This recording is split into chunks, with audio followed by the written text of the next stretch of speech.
네, 오늘 말씀 제목은 모든 말을 마음에 새기어 생각하니라, 모든 말을 마음에 새기어 생각하니라라고 잡은 것은요.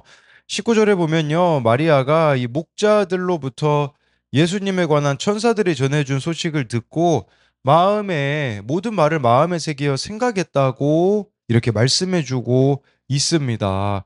그런데요, 이 소식을 사실 이 마리아와 요셉만 들은 게 아니었습니다. 왜냐하면 18절에 듣는 자들이 있었다고 이렇게 말씀해 주고 있거든요. 이게 뭘 의미하냐면요. 여러분 말씀을 들어도 반응은 다르다라는 거예요. 마리아는 그 말씀을 마음에 새기어 생각했다라고 하는데 우리로 말하자면요. 이제 말씀 묵상을 했다라는 거예요. 이 말씀을 나와 연관시켜 보고 내 마음에 새기고 이렇게 하나하나 해석해 갔다라는 것이겠죠. 오늘 저와 여러분들에게도 주어지는 말씀을 마음에 새기어 생각해 보셔야 됩니다.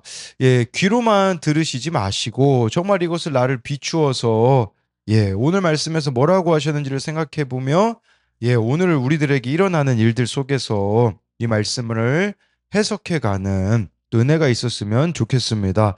첫째로는요. 모든 말을 마음에 새기어 생각하려면 증인들이 필요합니다. 15절인데요.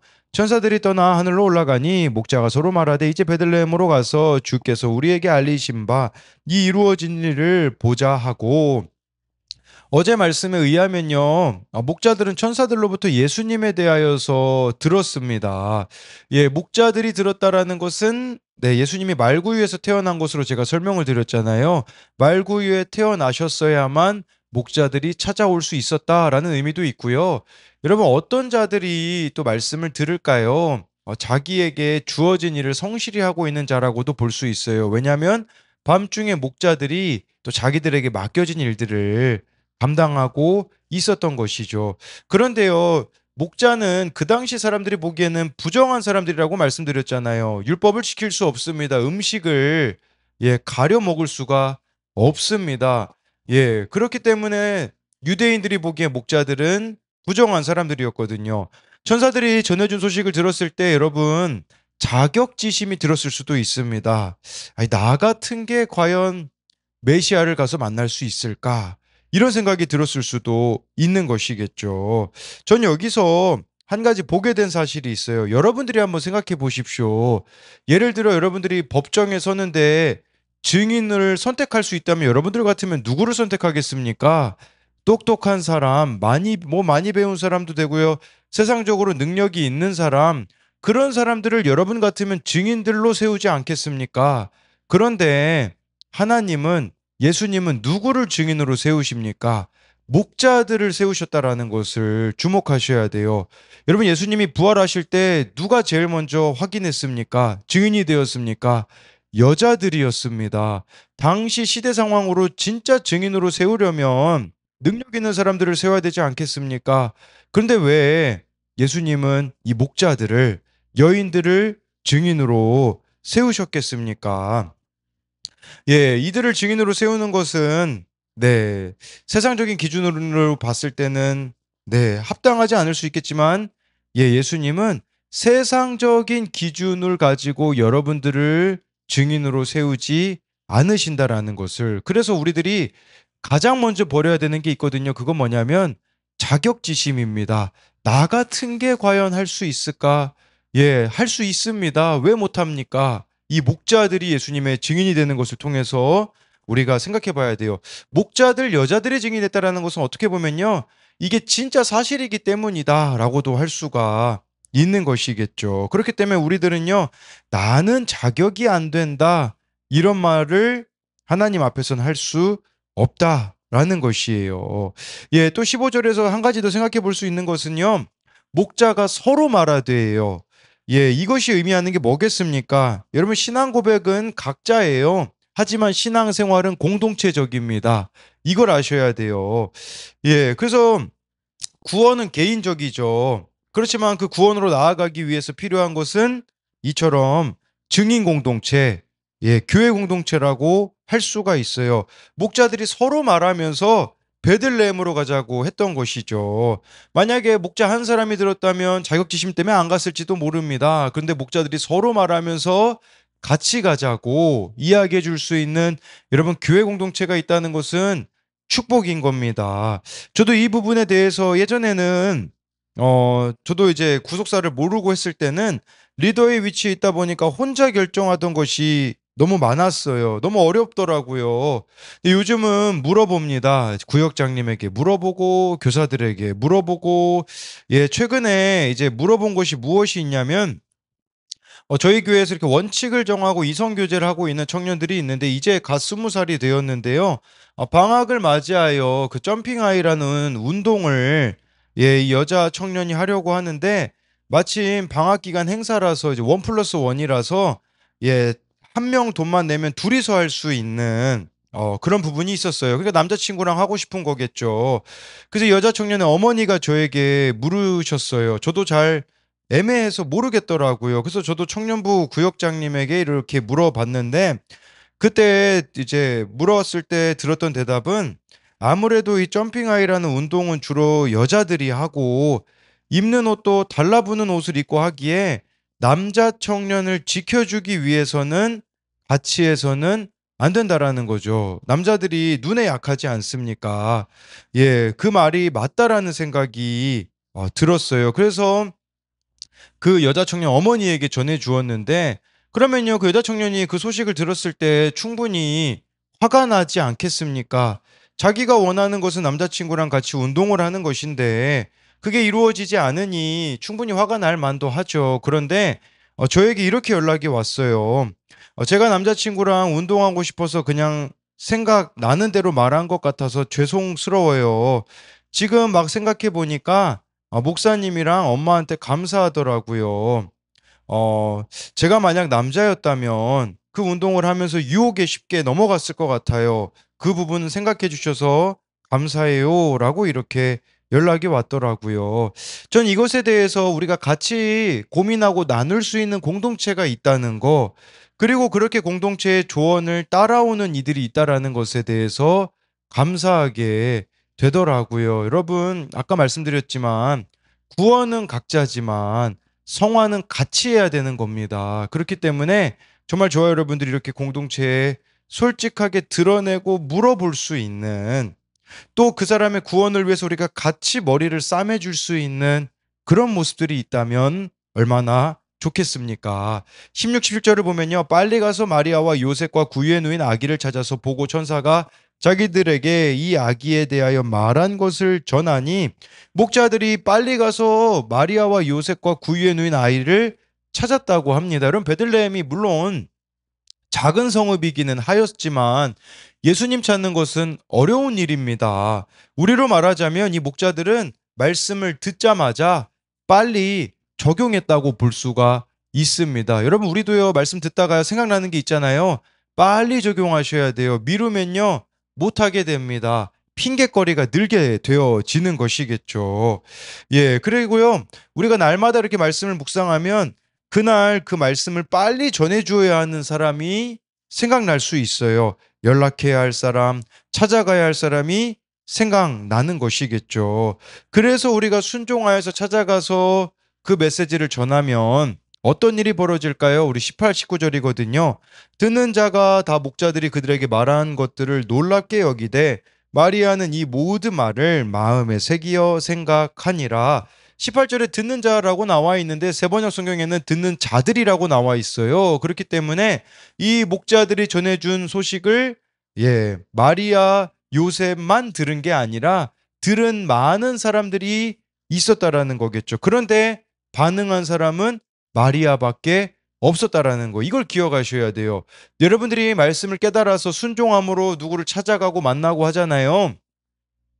마리아와 같은 반응들이 있을 수도 있겠지만 그렇지 않은 18절에 듣는 자들과 같은 반응들도 있을 수가 있다라는 거죠. 이 듣는 자와 같은 반응들을 볼 때에 내가 괜히 순종했네? 이런 마음이 들 수 있을지 모르지만 여러분 그렇지만 그 가운데 마리아와 같이 반응할 사람이 있을 수 있기 때문에 우리는 주신 마음에 순종하는 것이 참 중요하다라고 볼 수가 있어요. 그랬을 때 18절에 이 듣는 자들은 놀랍게만 여기잖아요. 근데 마리아는 이 모든 말을 마음에 새기어 생각했다라고 하는데요. 이 생각했다라는 것은요.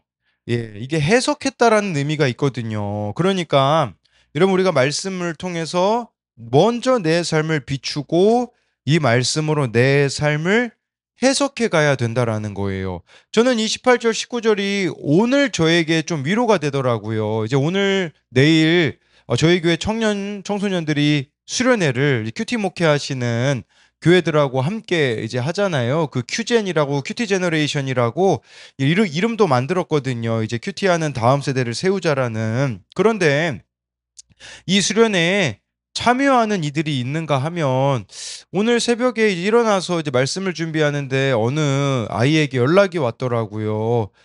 몸이 아파서 이제 못 가겠다라는 얘기를 처음 들었을 때 실망스러운 마음이 저에게도 있어요. 그리고 수련회 가서도요, 이 아이들이 어떻게 행동할지 저를 실망시키는 일들도 있을 겁니다.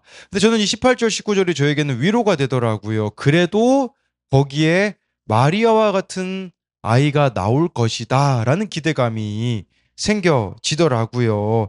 반응이 다를 수는 있지만 다른 방법으로 더 낮아져서 어떻게 또 구원으로 인도해 갈 수 있을지는 저는 고민해야겠다라는 생각을 해보게 되더라고요. 이처럼 말씀으로 내게 일어난 일들을 마리아와 같이 저와 여러분들이 하나하나 해석해 가야 되는 것입니다. 그래서 이것에 대한 두 가지 적용 질문은요. 나는 어떤 일이 있을 때에 말씀에 묻고 교회 공동체, 증인 공동체겠죠. 교회 공동체에 묻고 있습니까? 그리고 공동체의 처방을 잘 따르고 있습니까? 정말 이 공동체 지체들의 그 처방을 잘 따르면, 조언을 따르면 사실 시간도 그렇고요. 물질도 절약할 수 있거든요. 그런데 따르지 않아서 참 안타까운 경우들이 많이 있습니다. 최근 말씀 묵상 또는 큐티하며 마음에 새긴 말씀은 무엇입니까? 그 말씀대로 이루어질 것을 확신합니까? 마리아가 그 목자들이 전해준 소식을 마음에 새겼던 것처럼 우리 또한 이 말씀이 이루어질 것을 확신하는가를 묻는 것입니다. 두 번째로는요. 모든 말을 마음에 새기어 생각하면 말씀을 따라 살게 됩니다. 21절인데요. 할례할 8일이 되매 그 이름을 예수라 하니 곧 잉태하기 전에 천사가 일컬은 바로라. 마리아가요. 이제 마음에 말씀을 새겼잖아요. 그 뒤에 행동을 보십시오. 말씀을 따라 살고 있는 것이에요. 그래서요. 예수님이 태어난 지 8일 만에 할례를 했죠. 네. 그러니까 예수님 태어난 8일에 할례를 행했는데 할례는 태어난 남자아이의 생식기 겉껍질을 잘라내는 의식이거든요. 이것이 의미하는 바는 타고난 죄를 단절해서 잘라버린다라는 의미가 있어요. 이제는 하나님의 백성으로 가입한다라는 의미가 있는 것이거든요. 그런데요, 여러분 예수님이 할례 받으실 필요가 있었을까요? 사실 예수님은 죄인이 아니셨잖아요. 만약에 요셉과 마리아 사이에서 태어났다면 죄인 더하기 죄인이기 때문에 죄인이에요. 성령으로 잉태했기 때문에 예수님은 죄인이 아니셨거든요. 그러면 여러분 예수님 할례 받으실 필요가 없었거든요. 근데 예수님은 왜 할례 받으셨을까요? 바로 우리들을 위해서라는 거겠죠. 예수님이 할례를 받으심으로 우리 대신 죄인 취급을 받으신 것이라고 할 수가 있어요. 또 이 할례를 8일 만에 받았다라는 것은 요셉과 마리아가 순종하였다라는 의미가 있고요. 하나님 말씀에 또 이름을 예수라고 하지 않습니까? 이 할례 받을 때 이름을 지었거든요. 사가랴를 통해서 우리가 알 수 있는 것처럼 이름을 이제 아버지의 이름을 따라서 짓거나 할아버지 이름을 따라서 지을 수 있지만 예수라고 이미 지으라고 하였기 때문에 그대로 요셉과 마리아가 말씀대로 순종하였다라는 것을 보여주고 있어요. 계속해서 말씀대로 순종하는 요셉과 마리아를 볼 수 있는데 22절에요. 모세의 법대로 정결 예식에 날이 참에 아기를 데리고 예루살렘에 올라가니 모세의 법대로 구약에 보면요. 이 모세의 법이 뭐냐면 정결케 하는 의식이 있었어요. 이걸 정결례라고 하거든요. 남자아이를 낳은 산모는 40일 만에 여자아이를 낳은 산모는 산후 80일째에 이 정결케 하는 의식인 결례를 필요로 하였습니다. 그래서 그 정결례를 또 말씀에 따라서 요셉과 마리아가 행하고 있는 거예요. 예수님은 할례 받으실 필요도 없었겠지만 정결례 받으실 필요도 없었습니다. 왜냐하면 죄를 알지 못하는 분이기 때문이거든요. 그러나 예수님이 정결례를 받으신 것은 물론 요셉과 마리아가 말씀에 대해 순종했다라고도 할 수 있겠지만 예수님이 정결례를 받으신 것은요, 우리의 죄책감과 더러움을 씻어버리기 위해서 스스로 부정한 것으로 취급을 당하셨다라는 것을 말씀해 주고 있어요. 여러분, 예수님도 이렇게 죄인 취급받는 거, 우리의 구원을 위해서 죄인 취급받으셨잖아요. 여러분, 그런데 우리는 다른 사람의 그 구원을 위해서 조금 내 자존심 상하는 것도 못 견디지 않습니까? 이건 자존심 정도가 아니라 본인이 죄인 취급을 당하신 것을 우리가 한번 생각해 봐야 되는 것이겠죠. 오늘 나에게 주어진 모든 상황에 저와 여러분들이 겸손히 순종해야 한다라는 것이죠. 마지막으로 24절을 보면요. 또 주의 율법에 말씀하신 대로 산비둘기 한 쌍이나 혹은 어린 집비둘기 둘로 제사하려 함이러라. 당시 정결례는요, 기본적으로 양으로 했었거든요. 근데 형편이 가난한 사람은요, 비둘기로 할 수 있었어요. 그렇다면 지금 비둘기로 정결례를 요셉과 마리아가 한다라는 게 의미하는 게 뭐겠습니까? 요셉과 마리아가 가난했다라는 뜻입니다. 가난했지만 자기가 할 수 있는 최선의 순종을 하였다라는 거예요. 여러분, 하나님이 여러분들에게 원하시는 게 뭔 줄 아십니까? 작은 순종이라는 거예요. 내 형편에서 할 수 있는 작은 순종이라는 거죠. 천정은 자매라고요. 말기암을 말기암 투병 중인 자매가 있습니다. 항암 치료도 뭐 100번도 넘게 한 자매거든요. 최근에 그 자매가 어 롬파리팔이라는 유튜브 채널에서 이제 나눈 그 대화 중에요. 인터뷰 중에 그런 내용이 있더라고요. 여러분, 하나님이 정말 기뻐하시는 것이 뭘까요? 이 천정은 자매가 하나님과 교제하는 가운데 하나님이 정말 기뻐하시는 것 두 가지를 발견했대요. 물론 다른 영혼들이, 예수를 모르는 영혼들이 돌아오는 것도 기뻐하시지만 그 자매가 발견한 하나님이 기뻐하시는 두 가지는요. 첫째는 회개였다고 하더라고요. 정말 내가 잘못됨을 인정하는 거, 그걸 하나님이 정말 기뻐하시더래요. 더 하나님이 기뻐하시는 게 뭔 줄 아십니까? 하나님을요, 어, 인격체로 우리가, 인격적으로 우리가 대하는 거라고 하더라고요. 무슨 말이냐면, 그냥 하나님하고 대화하는 거예요. 그래서 막 모든 일 있을 때 하나님하고, 이렇게 하나님, 저 이런 일이 있었어요. 라면서 하나님 우리가 눈에 보이진 않잖아요. 근데 눈에 보이는 분처럼 이야기하는 걸 하나님이 정말 기뻐하신다라는 거죠. 왜냐하면 여러분, 그게 하나님을 우리가 매 순간 인정하는 게 아니겠습니까? 제가 이 이야기를 왜 드리냐면요. 하나님을 위해서 뭐 거창한 일들을 한다고 생각하지 마십시오. 24절처럼요. 그냥 오늘 우리의 삶에서, 내 삶의 자리에서 할 수 있는 소소한 것들을 하면 돼요. 하나님하고 대화하고요. 좀 하나님 앞에 이렇게 내가 할 수 있는 작은 순종들을 해 나아가는 우리들이 되었으면 좋겠습니다. 이것에 대한 두 가지 적용 질문은요. 나는 그리스도를 본받아 살고 있습니까? 내게 주어진 상황과 질서를 무시하진 않습니까? 예수님이 할례와 정결례를 받을 필요가 없었지만 받으셨다라는 부분을 가지고 이런 적용 질문을 만든 것이고요. 구원을 위해서 예수님이 그런 순종을 하셨는데 우리가 하지 못할 순종이 무엇이 있는가를 묻는 것이에요. 또 한 가지는 오늘 말씀을 따라 내가 할 수 있는 작은 순종은 무엇입니까? 이 정결례를 행하기 위하여서 비둘기를 드리고 있는 요셉과 마리아처럼 우리들이 할 수 있는 작은 순종이 무엇인지 묻는 것이에요. 네, 기도하겠습니다. 살아계신 하나님, 오늘 말씀해 보니 목자들이 정말 목자가 증인으로 선택이 됩니다. 우리도 예수님의 증인이 될 수 있습니다. 목자들이 되는데 우리들이라고 왜 못 되겠습니까? 그러나 우리들에게 방해가 되는 것은 자격지심입니다.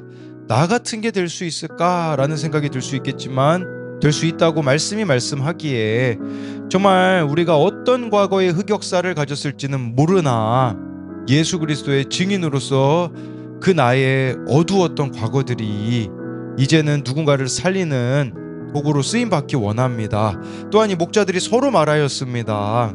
신앙 고백은 각자지만 신앙 생활은 같이 하는 겁니다. 구원은 개개인이지만 성화는 같이 이루어가는 것입니다. 그렇기에 공동체의 소중함을 알고 우리가 모를 때 공동체에 물어보고 또 나누고 함께 기도하고 공동체의 그 처방을 잘 따라가는, 공동체의 조언을 잘 따라가는 우리들이 되게 하여 주옵소서. 정말 이 목자들, 증인들이 천사들이 전해준 소식을 들었을 때 거기 듣는 자들이 많이 있었지만 반응한 사람은 마리아밖에 없었습니다. 우리 또한 좋은 소식인 예수님을 전할 때에 또 나에게 주신 말씀을 순종하는 마음으로 누군가에게 전할 때에 참 받아들이지 않는 사람들이 많을 수 있겠지만 받아들이는 마리아와 같은 사람이 있을 수 있음을 기억함으로써 우리가 증인으로서의 사명을 잘 감당해낼 수 있도록 도와주옵소서. 예수님은 우리들의 구원을 위하여서 할례를 받으시고 정결례를 행하셨습니다. 정말 요셉과 마리아는 그들이 할 수 있는 참 가난하였기 때문에 정결례를 행할 때 비둘기밖에 드릴 것이 없었지만 그렇지만 그 작은 순종으로 나아갔을 때 이 정결례를 행하였을 때 내일 말씀에 보면 시므온과 안나를 성전에서 만나게 되어지는 것처럼 나의 작은 순종이 하나님의 역사를 이루실 것을 믿으며 하나님 오늘도 우리가 하나님께 이 작은 순종으로 나아갈 때에 우리들을 통하여서 놀라운 일들을 행하여 주실 것을 믿으며 살아계신 예수님 이름으로 기도드립니다. 아멘.